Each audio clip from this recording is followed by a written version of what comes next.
Assalamualaikum Pak Marna. Waalaikumsalam, Bu Farida. Bagaimana kabarnya Pak Marna? Alhamdulillah sehat selalu. Alhamdulillah. Gimana kabar keluarga Pak Marna? Alhamdulillah semuanya sehat. Semuanya sehat ya. Atas doa istri kita semuanya. Amin. Mudah-mudahan Bu Farida sekeluarga juga sehat. Alhamdulillah ya Pak ya. Jadi gini Pak Marna, kebetulan saya ada tugas untuk wawancara beberapa kepala sekolah terkait dengan praktek pengambilan keputusan Pak. Bolehkah saya mengajukan beberapa pertanyaan kepada panjenengan Bapak? Boleh, monggo Bu, silakan Bu. Matur nuwun sangat Pak atas waktunya yang sudah diberikan kepada saya. Jadi begini Pak Marna, selama saya mau tanya sedikit, selama Bapak menjadi kepala sekolah di SDN 01 Windurojo ini, adakah suatu masalah yang Bapak hadapi sebagai pemimpin di mana masalah itu menimbulkan dilema Pak dalam penyelesaiannya? Jika ada, boleh tidak Pak menceritakan kepada saya beserta cara penyelesaian yang dihadapi Bapak selama ini? Terima kasih Bu Farida atas pertanyaan tersebut. Sebenarnya ini saya kira bukan hanya di Indonesia saja ya, di sekolah yang lain pun tentu saja ada dilema-dilema yang harus diselesaikan. Dan keluarga tahu sendiri, saya di sini belum genap 1 tahun Bu, baru Januari sampai Juli sekitar 7 bulan. Dalam kurun waktu itu memang di SD 01 Windurojo ada ya sejenis dilema yang harus diselesaikan dengan bijak, dengan apa istilahnya keputusan yang tepat. Salah satunya ini diantaranya adalah kemarin Bu, di akhir Juni atau di awal Juli ya kemarin, berkaitan dengan istilahnya penyegaran teman-teman guru di apa istilahnya lokir kelasnya yang tadinya di kelas A mungkin di tahun pelajaran 2024-2025 ini kita lokir di kelas yang lain biar fresh. Ya sebenarnya tidak begitu banyak istilahnya perubahan karena kelasnya nanti kan anaknya juga baru, tapi bagi guru ya ada penyegaran karena ruangan kelasnya mungkin akan pindah ke kelas yang lain. Nah ini ada guru yang mungkin tidak sesuai dengan hati nuraninya untuk kita geser ke kelas yang lain, atau mungkin guru tersebut mempunyai keinginan, saya ingin di kelas ini, mungkin dengan pertimbangan-pertimbangan beliau.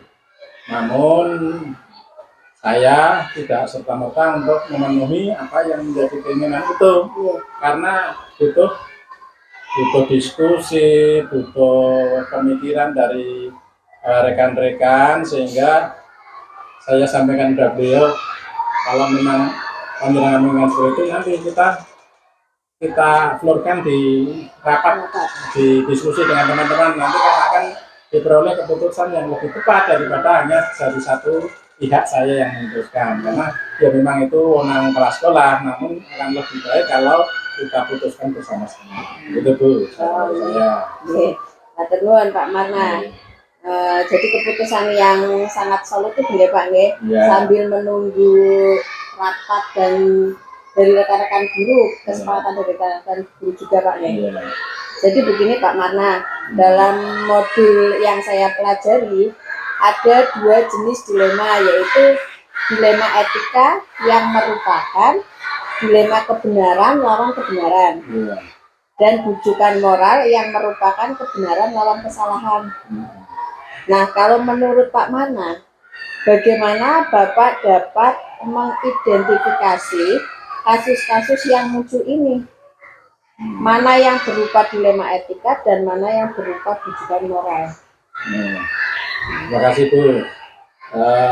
Sesuai apa ya, literasi yang mungkin pernah saya baca, kalau dilema etika itu berkaitan dengan yang lebih kompleks yang kita belum bisa, mungkin ini benar semua, ya semuanya benar, tapi harus diputuskan salah satu. Tapi kalau rujukan moral ini ada yang benar, ada yang salah, ini agak lebih jelas, sehingga pemutusannya ya, pengambilan keputusannya tentu saja ya kita memprioritaskan yang benar itu.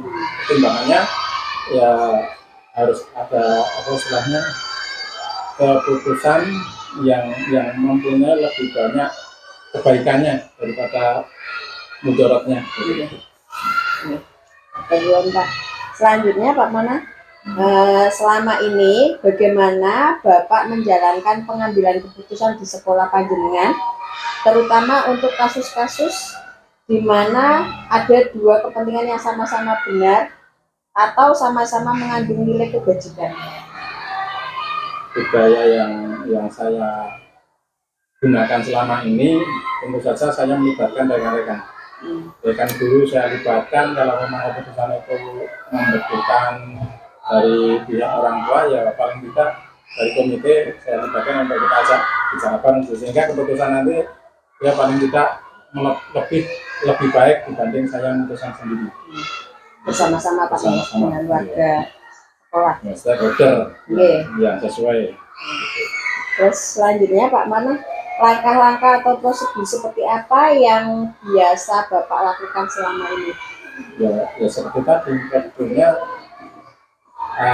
kita identifikasi dulu dilema etikanya apa, atau apa tadi yang satu, rujukan moral, itu kita identifikasi. Kemudian mungkin kita juga memperhatikan rekan-rekan ada waktu sekiranya bisa untuk kita bicara itu kapan, ya biasanya setelah jam pembelajaran, kemudian kita ajak berkumpul, kita bahas bareng-bareng.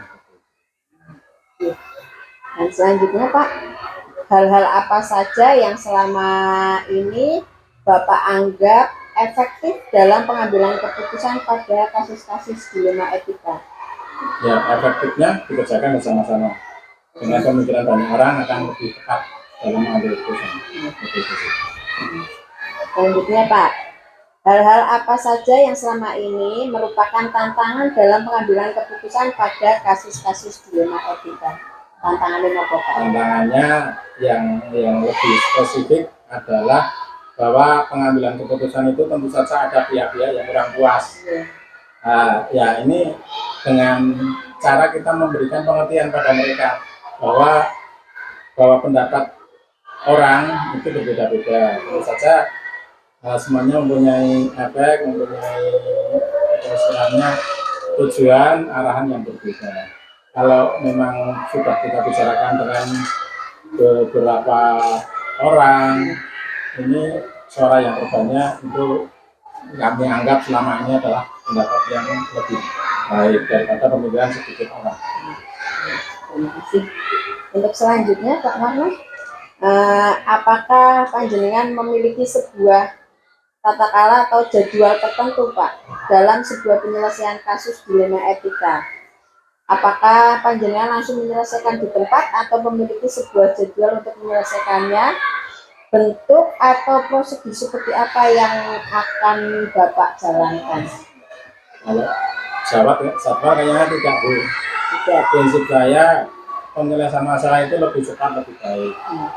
Ya kita segera mengambil langkah, mencari waktu yang tepat, koordinasi dengan teman-teman mana waktu yang sekiranya bisa kita kumpul-kumpul, itu langsung kita action untuk menyelesaikan masalah itu.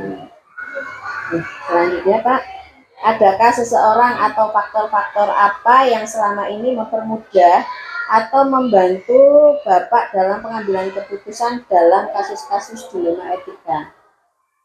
Ya, karena kita di lingkup sekolah ya, rekan-rekan kita itu adalah guru-guru ya, yang mempermudah untuk penyelesaian kasus ya rekan-rekan guru.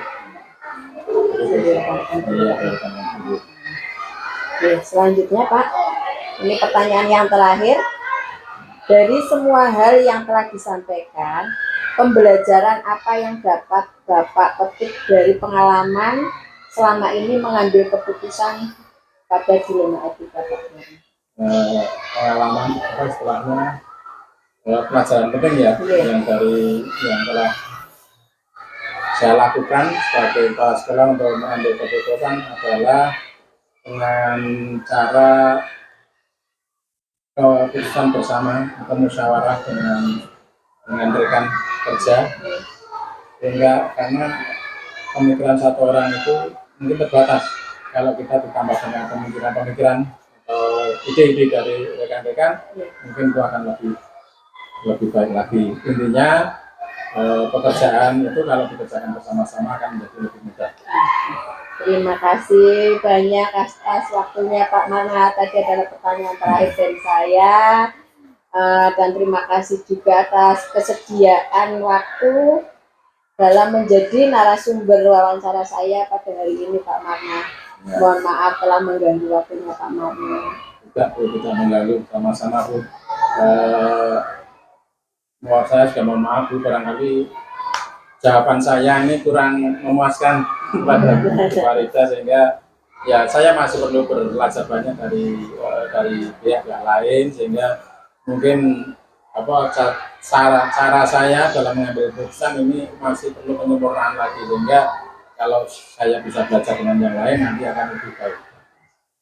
Itu Bu. Iya, matur sangat Pak Marna. Saya mohon pamit, mohon izin, dan semoga Pak Marna juga sehat selalu. Amin. Dilancarkan semua pekerjaannya, urusannya Pak. Amin. Ya, terima kasih Pak Marna. Mohon maaf. Assalamualaikum warahmatullahi wabarakatuh. Waalaikumsalam warahmatullahi wabarakatuh.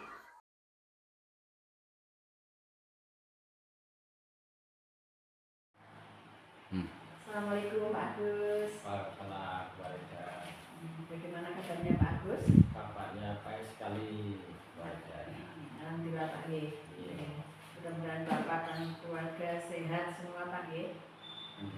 Warga. Oh ya, ada Pak Warga dan ada tempat sekolah saya. Bisa saya bantu? Iya, jadi begini Pak Agus. Kebetulan saya itu ada tugas untuk wawancara beberapa kepala sekolah terkait dengan praktek pengambilan keputusan Pak. Kira-kira bolehkah saya mengajukan beberapa pertanyaan kepada Pak Agus selaku Kepala SDN 02 gitu aja Pak? Boleh, silakan Bu aja. Jadi begini Pak, selama ini Pak Agus menjadi Kepala Sekolah di SDN 02 Widorejo ini, adakah suatu masalah yang Bapak hadapi sebagai pemimpin di mana masalah itu menimbulkan dilema Pak dalam penyelesaiannya? Jika ada, boleh tidak Bapak menceritakan kepada saya beserta cara penyelesaian masalah tersebut? Baik, Bu Aida. Saya akan menjawab pertanyaan Bu Aida dengan apa yang ada di sekolah kami. Kasus dilema etika itu muncul ketika dua nilai yang sama-sama benar muncul. Dua nilai ini seringkali berbenturan ketika hendak mengambil sebuah keputusan. Misalnya kasus yang sering kali berbenturan ketika hendak mengambil sebuah keputusan. Tentang kasus yang pernah saya hadapi adalah permasalahan guru honorer. Ada salah satu guru honorer yang megang kelas namun memiliki tingkat keahlian yang kurang. Setelah ditelusuri, ternyata guru tersebut mengajar tidak hanya di satu sekolah, jadi double gitu. Namun ia juga mengajar di salah satu sekolah swasta. Alasan guru tersebut membuat saya merasa prihatin terhadap situasi yang ia hadapi. Kemudian hal ini dilakukan demi memenuhi kebutuhan rumah tangganya. Jika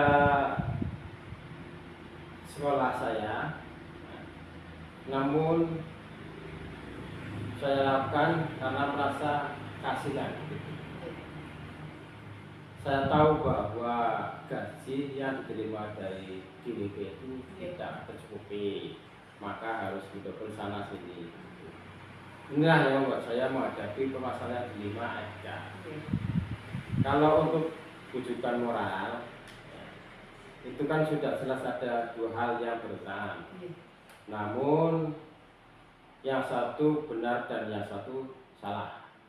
Itulah cara saya mengidentifikasi kasus yang merupakan dilema etika dan rujukan moral gitu palingnya. Itu yang terjadi di tempat saya ini. Jadi keputusan yang Bapak ambil itu sangat solutif sekali Pak ya, terkait dengan permasalahan yang ada, yaitu dilema etika yang merupakan dilema kebenaran lawan kebenaran, ya, dan rujukan moral yang merupakan kebenaran lawan kesalahan. Ya.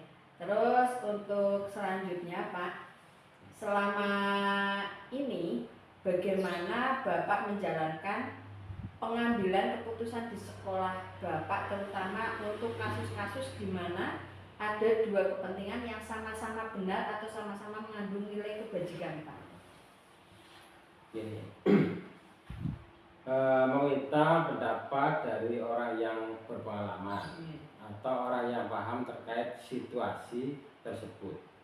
Selain itu, sebelum mengambil keputusan, yang paling utama adalah musyawarah dengan semua guru biar terjadi kesepakatan, mufakat begitu. Terus selanjutnya Pak Agus, Ya. Langkah-langkah atau prosedur seperti apa yang biasa Bapak lakukan selama ini Pak?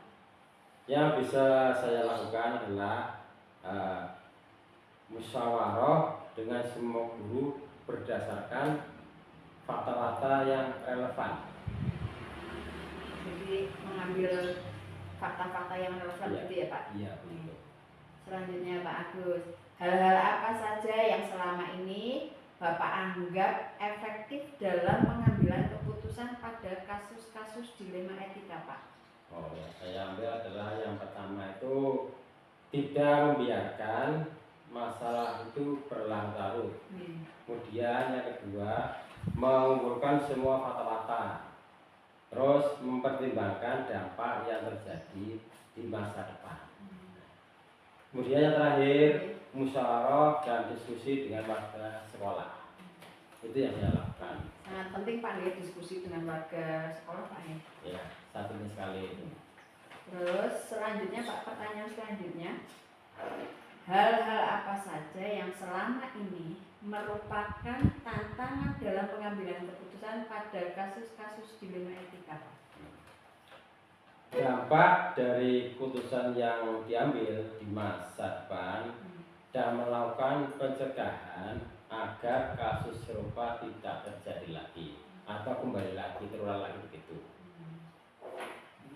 Ya, tidak ada kasus lagi yang terulang lagi.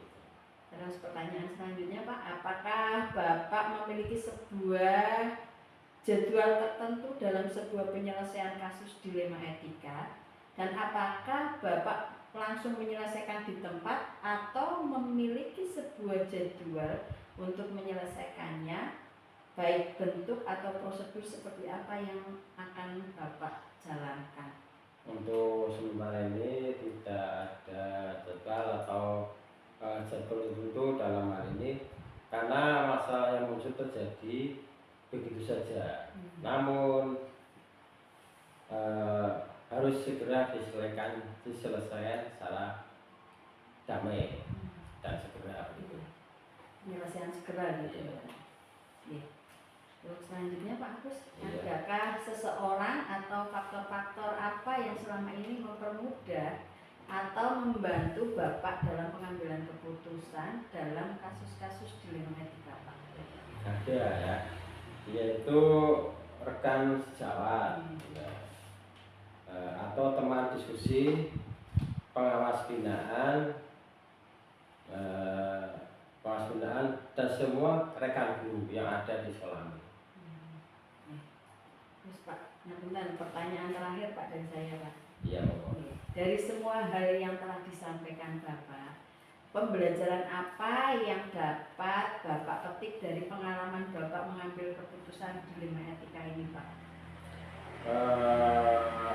Yang saya putuskan dalam pengambilan dilema etika ini adalah perlu adanya tindakan preventif agar kasus-kasus yang serupa tidak terjadi lagi di masa yang akan datang.